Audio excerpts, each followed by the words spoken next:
La virgate. Nom latin, Philanthus virgatus. Famille, Euphorbiaceae. Nom commun, virgate, filangrelle, Philanthus laender. Propriétés. Des études ont montré des propriétés anti-inflammatoires, antioxydantes, antivirales, vermifuges, antidiabétiques, anti-hyperlipidémiques, antifongiques, hépatoprotectrices. Parties utilisées.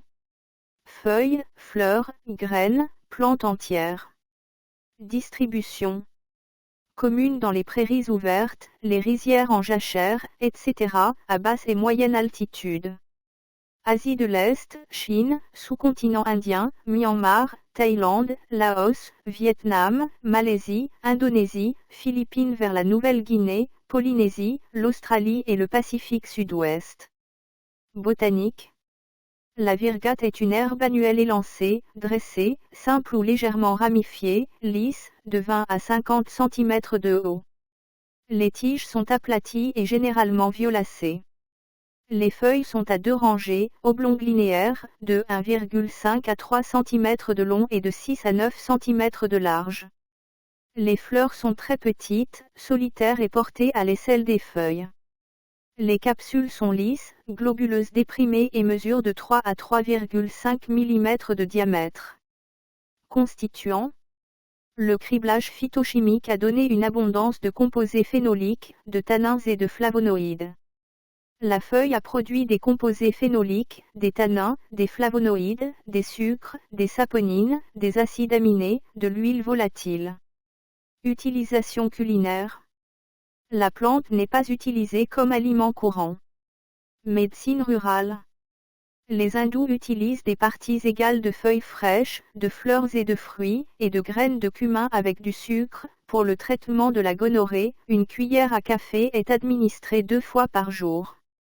Les feuilles fraîches meurtries, mélangées à du babeur, sont utilisées en lavage pour soigner les démangeaisons chez les enfants. Le jus des feuilles est utilisé comme collyre pour les yeux enflammés. En Thaïlande, utilisé pour les affections hépatiques. En Inde, le jus de feuille est utilisé contre la jaunisse et le diabète. Les préparations de racines sont appliquées par voie topique pour traiter les abcès mammaires. En Chine, un extrait d'herbe est donné aux enfants souffrant de malnutrition due à une infestation de vers. En Inde, la plante est utilisée comme antiseptique et anti-inflammatoire. En Inde, l'extrait à queue de plante entière sans fruits est utilisé contre la fièvre, 2 cuillères à café 2 fois par jour pendant 2 à 3 jours. Au Vanuatu, les racines servent à faciliter l'accouchement. Ce que soigne traditionnellement la plante. Calculs rénaux, infections urinaires, troubles du foie, jaunisse, diarrhée, dysenterie, douleurs abdominales, inflammation, fièvre. Elle est souvent considérée comme plante dépurative et diurétique. Dangers et précautions. Usage prolongé. Une utilisation prolongée peut entraîner irritation digestive, perte excessive de minéraux, effet diurétique. Grossesse. Usage interne déconseillé pendant la grossesse. Certaines espèces du genre ont des effets utérotoniques. Interaction médicamenteuse.